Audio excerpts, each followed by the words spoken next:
Dia bisa melakukan itu dengan teknologi.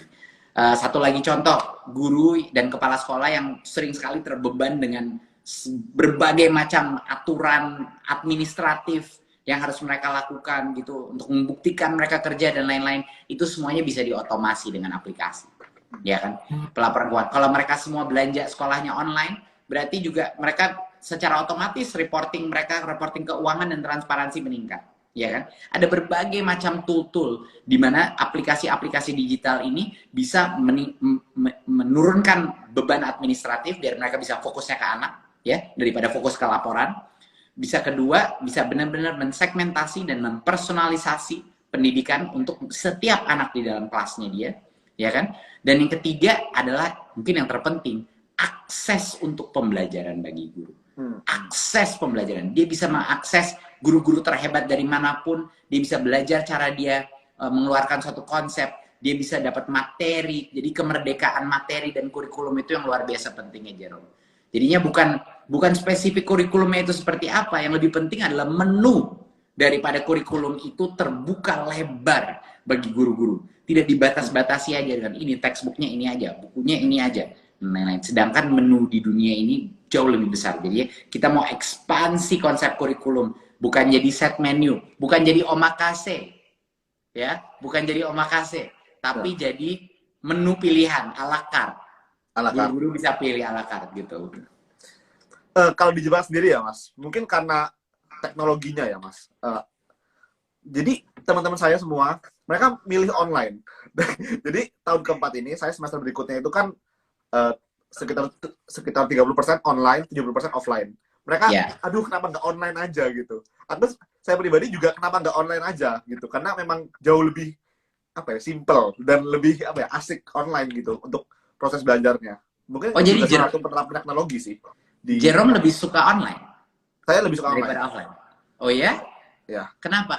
Jelasin. Karena nih pasti banyak netizen yang nggak setuju nih sama Jerome. Karena mereka pengen banget balik sekolah. Tapi aku pengen tahu, kenapa Jerome lebih suka online? Karena ketika offline, jam-jam tertentu itu memang harus datang gitu kan. Misalnya ambil kelas itu saya mau ambil, tapi kelasnya cuma bisa pagi gitu. Sedangkan saya males bangun pagi misalnya kayak gitu. Saya bisa kalau online saya bisa ambil itu. Jadi kalau di Waseda ini banyak yang on demand. Jadi kayak gurunya bikin video, rekam, terus ditaruh di sistem dengan rapi dan ada soal-soalnya, jadi langsung rapi gitu. Jadi kita mau buka kapan saja bisa gitu. Tanpa harus real time gitu, ya kan? Yeah. Nah, sedangkan kalau real time ya kalau nggak datang ya kelewatan gitu. Dan kalau real time gurunya nggak direkam sama mereka gitu sih. Jadi saya lebih suka online kalau saya pribadi. Tapi kalau misalnya teman-teman di sini mungkin lebih suka offline karena mungkin masih ini sih, ya mau ketemu teman dan sebagainya gitu sih. Iya, kan kita sekolah bukan cuma buat belajar akademis doang. Kan? Yes.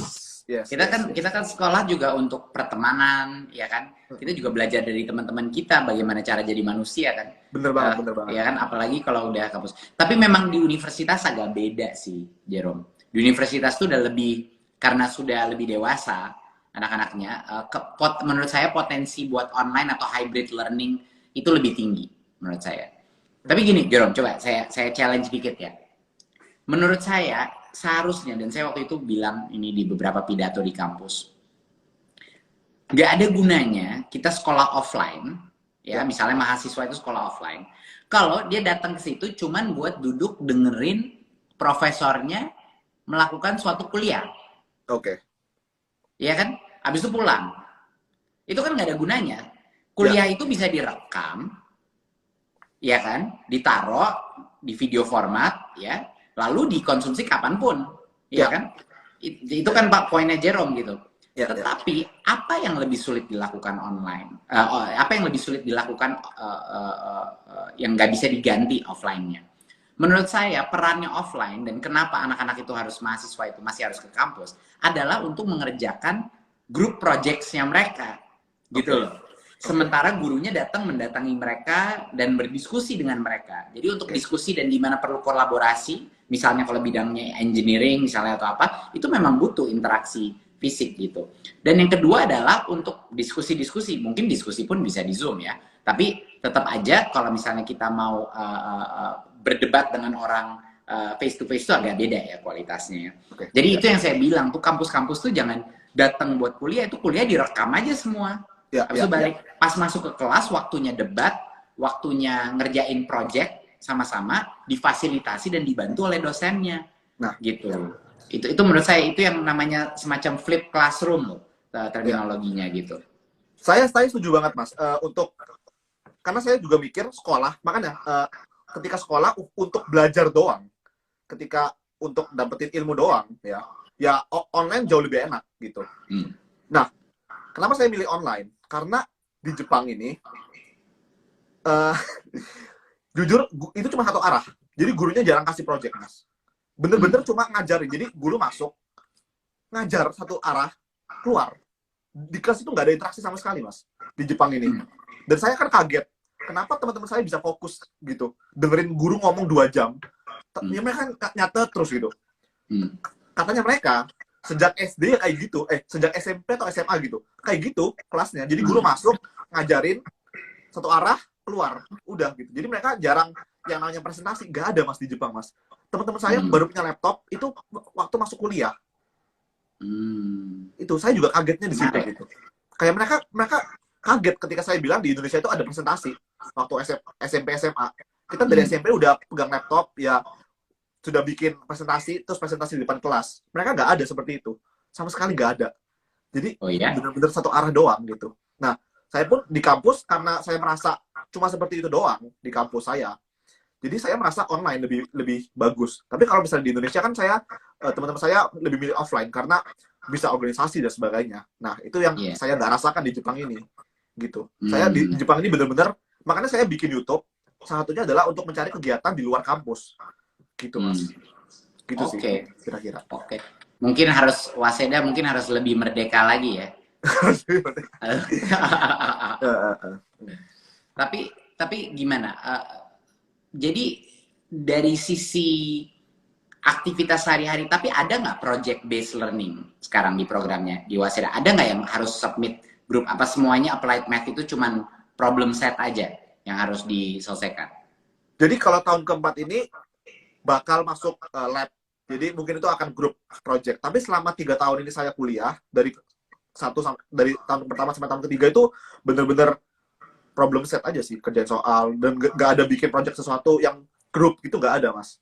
Jadi saya sendiri gak terlalu kenal teman-teman sekelas saya karena gak ada interaksi di kelas. Sangat menarik ya, padahal namanya applied math. Jadi kalau nggak di-apply ke sesuatu gimana dong ya? Itu nanti yang menarik. Di tahun keempat ini masuk lab dan akhirnya baru mulai bikin project, bikin research. Tapi selama 3 tahun ini yang bikin saya kaget itu seperti itu, Mas. Kalau di Indonesia kan di kelas itu mungkin ada interaksinya ya kalau di kuliah gitu, apalagi mungkin di luar negeri. Tapi kalau misalnya di Jepang ini untuk teman-teman sekelas saya yang seangkatan satu jurusan itu, saya cuma kenal mungkin cuma 5 sampai 6 orang gitu yang benar-benar ngobrol. Sisanya udah nggak pernah ngobrol, nggak pernah apa, karena nggak ada grup project itu sih. Saya kaget juga sih. Terus gimana teman-teman Jepangnya kaget nggak waktu tahu Jerome itu punya berapa juta follower? Awal-awalnya yang baru tahu kaget, Mas. Cuma sudah berapa tahu gitu. Gitu. Mereka juga ikut-ikut.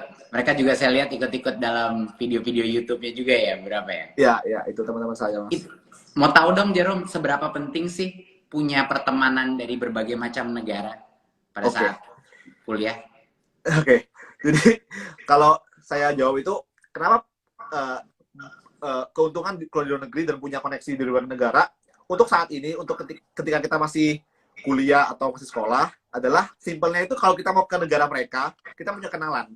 Gitu aja sih. Itu simpelnya untuk liburan gitu. Ya kan? Terus, kalau saya pribadi, saya kan tertarik sama dunia pendidikan. Jadi, saya sering nanya-nanya sistem pendidikan di negara mereka seperti apa gitu. Kayak yang di Jepang seperti apa, di Thailand seperti apa, di Filipina seperti apa gitu. Jadi, saya bisa dapat banyak informasi. Ya, pertukaran budaya itu sih, Mas. Dan satu lagi, kelak gitu. Nanti di masa depan ketika kita semua sudah mulai punya kerjaan sendiri, mungkin ada yang punya bisnis sendiri dan sebagainya, ya kita bisa saling kerjasama gitu. Ya, Saya selalu suka negur-negur anak-anak Indonesia yang pergi ke luar negeri buat sekolah. Karena saya sering kali negur karena mereka tuh hanya berteman sama anak Indonesia doang di luar negeri. Dan saya bilang, ini kesempatan kamu, satu-satunya kesempatan nih di hidup kamu untuk bisa punya pertemanan dari berbagai macam bidang, berbagai macam budaya, berbagai macam negara. Ini kesempatannya. Jadi ini adalah kesempatan kalian untuk memperbesar itu. Jadi sekarang saya ini karena berteman waktu S1 dan S2 dengan orang-orang dari berbagai macam negara, satu, persis kayak Jerome bilang, saya punya teman di mana-mana. Saya bisa tinggal di rumah di mana-mana, dari Latin Amerika, Afrika, Eropa, kemanapun. Itu adalah satu benefit yang luar biasa. Kedua, perspektif dari orang dengan sejarah berbeda, dengan budaya berbeda, dan itu benar-benar meningkatkan kemampuan kita menjadi global citizen gitu loh. Global citizen, dan itu luar biasa pentingnya menurut saya. Karena nanti kompetisi kita juga udah global, ya kan? Kompetisi kita mau anak-anak yang bakal lulus sekarang bakal berkompet dengan anak-anak di tempat lain, ya kan? Mau software engineer di sini atau software engineer di sana sama aja gitu kompetisi. Jadi kita harus mulai punya pemikiran global mindset yang sangat penting, apalagi kedepannya pada saat kita menghadapi krisis terbesar generasi kita, Jerome, yaitu climate change, ya kan? Global warming dan climate change ini adalah isu terbesar generasi kita, gitu. Dan kalau kita nggak keroyok ini sebagai generasi muda untuk mencari solusinya, kita bisa menghadapi hal-hal yang membuat pandemi ini kelihatan kecil, gitu loh. Gitu. Jadi generasi muda nih, climate change harus benar-benar menjadi agenda nomor 1 kita. Itu penting banget. Mantap. Ya.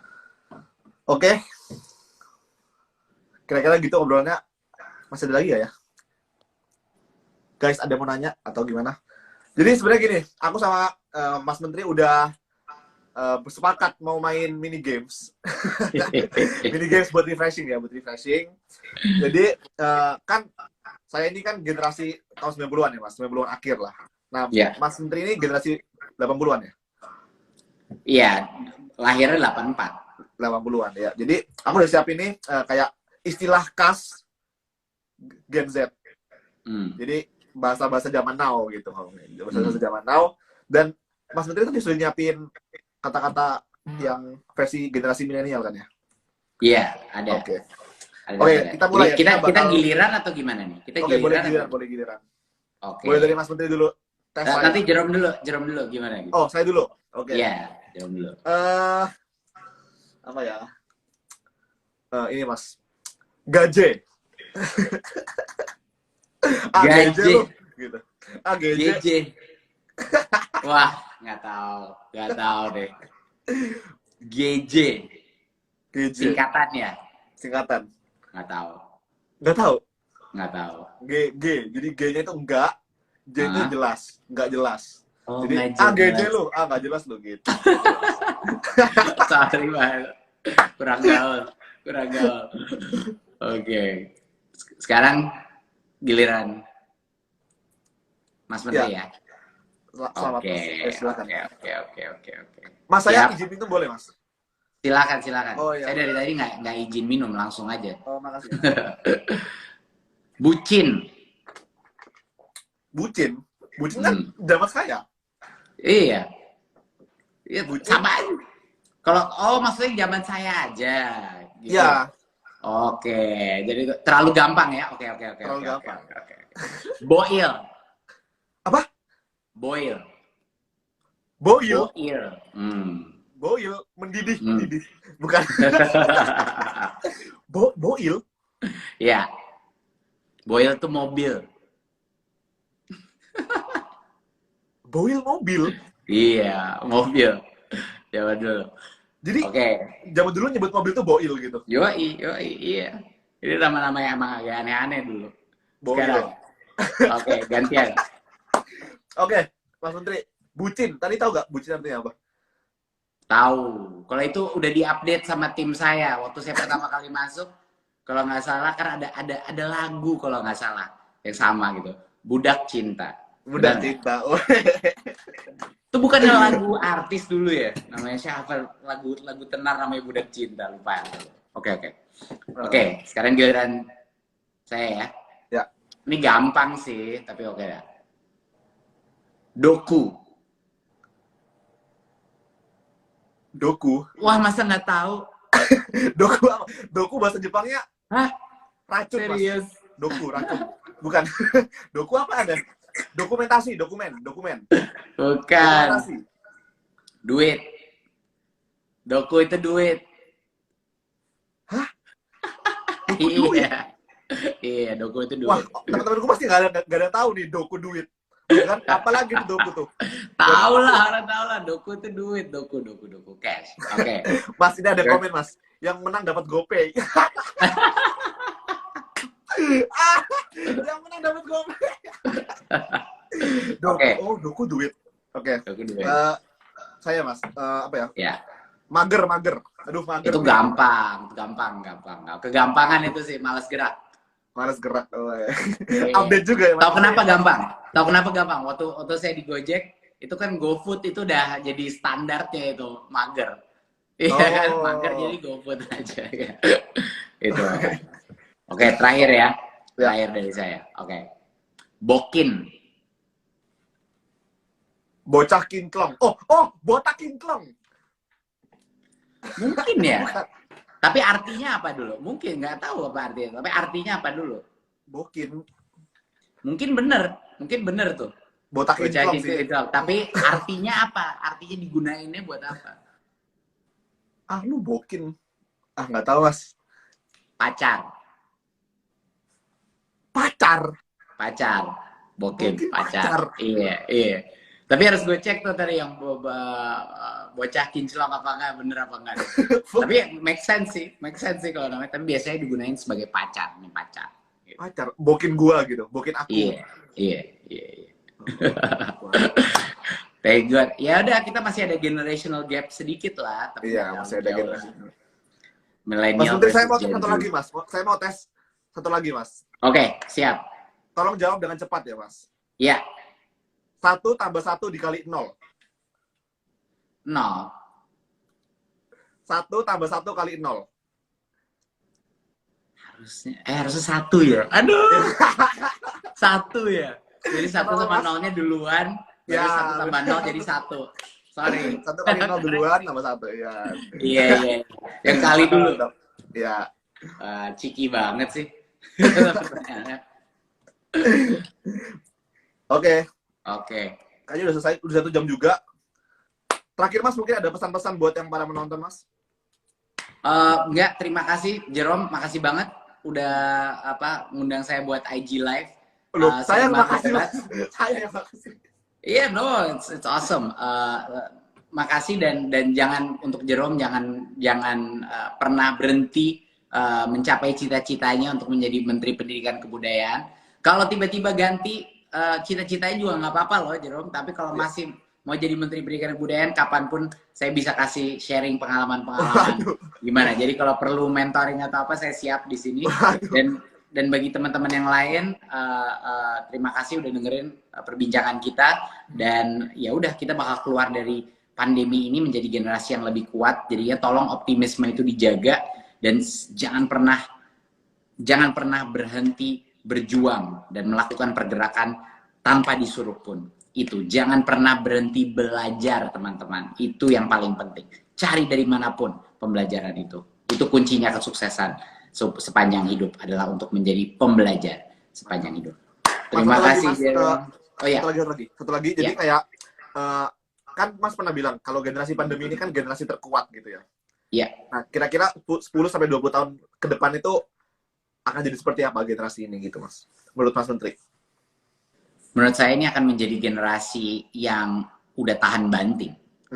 Dan generasi yang udah mengerti bahwa kita nggak bisa mengambil remeh semua kebebasan dan kesenangan yang kita punyai di negara kita ini gitu loh. Dan dari apapun bisa menjadi suatu bencana yang menghilangkan semua itu.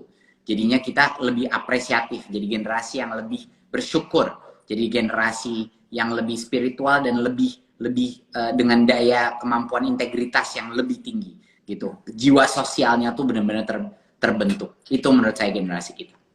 Mantap, Pak. Oke, terima kasih banyak Pak Nadiem atas waktunya. Makasih. Mas Menteri, terima kasih banyak. Jerome. Semangat Makasih bekerjanya demi Indonesia yang lebih baik. Mari, Oke. makasih. Terima kasih semuanya sudah Mari. nonton. Terima kasih.